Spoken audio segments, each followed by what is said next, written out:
Hello, I'm Sean Kehoe, the chairman of Erewash constituency for UKIP, and I'm continuing a series of talks I'm doing on the UKIP manifesto. Now, the next one I want to talk about has to do with what the manifesto says about English identity and issues, but what I feel it necessary to do before I go into that is to do a short talk in which I address a preliminary word that we'll need to look at. And that word is patriotism, because we can't really begin to look at Englishness or Britishness or anything like that until we first address this word that has been so badly misunderstood and distorted.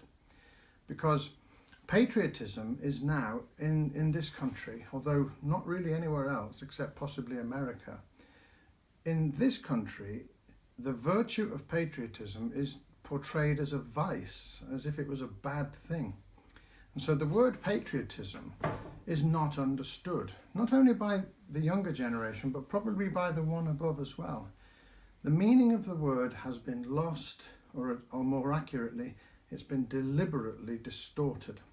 So let me tell you what patriotism means, and then let me tell you what it doesn't mean, because that's probably the bigger task. Patriotism is the love of your own country, and it is not a variety of different euphemisms that are taken to be equivalents to patriotism, such as chauvinism or xenophobia or bigotry or racism or Little Englander and so on. There are many such words, and they are taken to be equivalent to patriotism. But it's only in connection with England, and possibly, as I say, the United States, that this applies. For every other country in the world, including other countries within the United Kingdom, Wales, Scotland, Ireland, it's perfectly all right for people in those countries to have a love for their country. I love Scotland, I love Wales, I love Ireland. Nobody objects. It's perfectly all right for someone to say, I love Zambia, I love Mexico, I love Belgium. No one objects to that. It's not seen as a problem. But there is a problem if someone says, I love Britain, or in particular, I love England. So, I happen to have been born in England, and I consider it a great privilege. It's not something I'm boasting about, but it's something I'm not ashamed of. On the contrary, why should I be ashamed? I'm absolutely proud of it. But the fact that I'm proud of it doesn't mean that I'm denigrating somebody else who was born somewhere else. No doubt they are proud of where they were born, and rightly so. So they should be. Everybody should be. So patriotism is, as I say, a virtue, not a vice. The Bible reveals in the book of Genesis that God created the nations, and they weren't a bad thing. He created them as a good thing. We are meant to be in nations. He divided the world up into nations. Now, England is one of them. And it's a good thing. And the achievements of England in particular, but also of Britain in the wider sense, have been phenomenal. I mean, more than just great, more than just astonishing, they have been utterly astonishing. The economic, military, political, financial and literary and musical and so on achievements of England have been truly phenomenal. Throughout history and also continuing into the present day. Now, I want to speak about this as a preface to going on to speaking about English identity and issues, because if I try to deal with that aspect of the manifesto without first dispelling these misconceptions, deliberate misconceptions I would submit, if I do that, then I think we'll be misunderstood when we talk about what the manifesto's got to say. So, if we love our country, that's a virtue. In the same way that if you love your children, it's a virtue. But moreover, to love your country does not mean that you hate other people's countries. In the same way that loving your children doesn't mean that you hate other people's children. To love your wife doesn't mean that you hate other people's wives. Why should it? But only in connection with patriotism is it assumed or alleged that the love of your own country must constitute or carry with it, by implication, the hatred of other countries.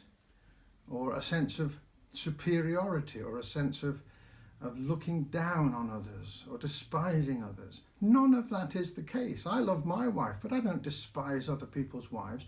I don't look down on them or hate them. And I don't look down on other people's children or hate them. But I do love my wife, and I do love my children, and I do love my country. And I'm not ashamed to say it. And I want to make that point because it takes a brave person now to actually say, I love my country, England. You can say it for any other country, but you can't say it for England. You're not allowed to. It's assumed that England and the English flag are offensive, that they are in some way a problem, that they are indicative of a bad attitude, of a hostile, aggressive, far-right, neo-Nazi approach to life, and of holding those views. Interestingly, I went on a demonstration in London last summer, and it was a very, very hot day, really hot, and I was wearing a sun hat that I'd got somewhere abroad, Tenerife or somewhere, and on the front of it, it had a little motif of an England flag, a St George's cross. And interestingly, at this demonstration, 3 police officers came up to speak to me, to question me. And I thought, this is interesting.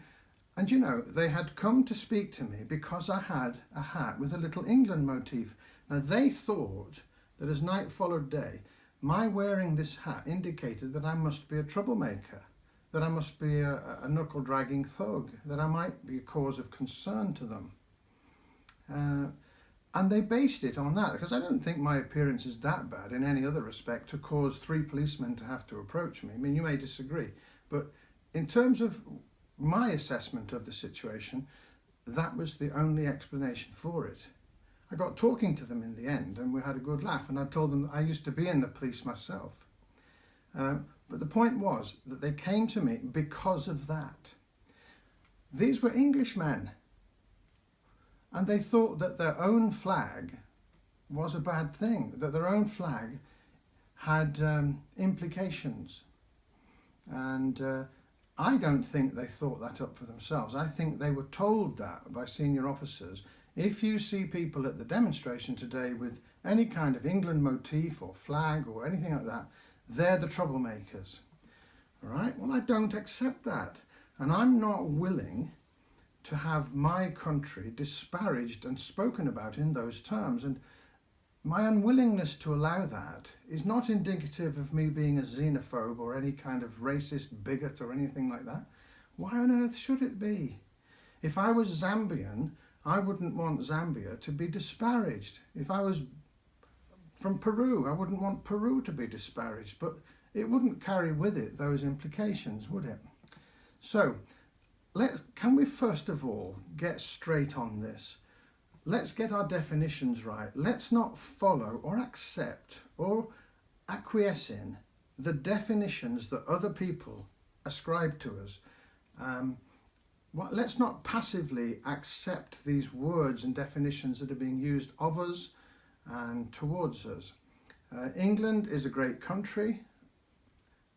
There's no doubt about it. And saying so, there's nothing wrong with saying so. Moreover, there's nothing wrong with wanting to preserve and uphold the wonderful things about this country. And there are many, too many to list. I know that.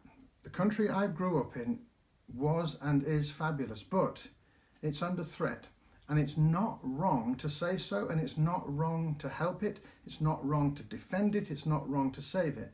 The people of previous generations understood this completely easily. It was like saying water is wet. It was like saying hot ovens are hot. They knew it. It was completely obvious to the men of World War I and World War II and to the people of that generation that fighting to defend your country, being in love with your country, supporting your country is a virtue.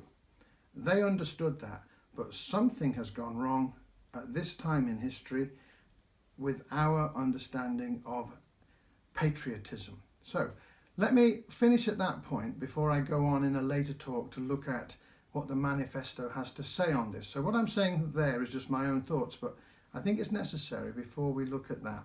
So please, if you like what I've had to say, please like it and comment if you can. Share it if you feel it's safe to do so, and I look forward to seeing you on the next talk. Thank you.